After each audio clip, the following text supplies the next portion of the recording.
Let's talk about a couple of things that we're going to do in the gym to address hypermobility that should help to alleviate those symptoms and give us success long term. A couple of things that I'm going to do for anybody that has a hypermobile joint or a hypermobile system is to try to do wiggly things.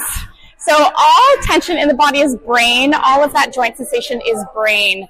So the first thing I want to do at the start of the workout is maybe get a little bit toasty, but we want to work on finding joint centration for my nervous system. So there's a few ways we can do that. One way that we can do that is with a balance board like this amazing one from Naboso. It has the sensory input that's going to fire up the brain with these little prickles. And it also is going to give us a way of doing a single leg balance. So taking my shoe off and working on this balance work gives me that little bit of a shake at the foot or the ankle. The more shaky it is, the more effective this is going to be for that line of foot, ankle, knee, hip, right up to the brain. So the other option for lower body for someone that is already quite capable in the gym might be adding a Bosu to part of our warm-up. So finding this balanced position.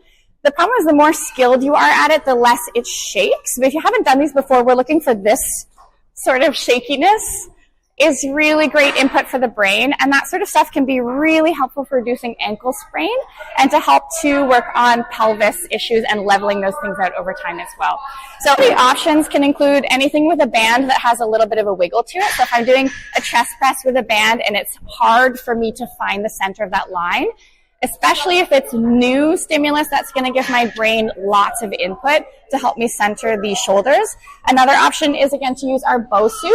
A push-up might be challenging for some people on a Bosu, but if we can get that wiggle out of it, if it's new stimulus, that should give us a little bit something to center the upper body as well. But I find that cable work, banded work can be really effective for that.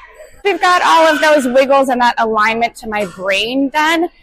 Our workout is going to look like a bodybuilding program for the most part. We're going to try to build as much muscle mass as possible. One way we're going to do that is with high stability exercises.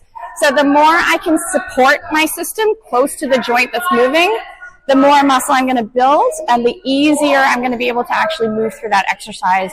So it's going to be the safest for someone that is very hypermobile, but also is going to give us the most out of this time that we have in the gym.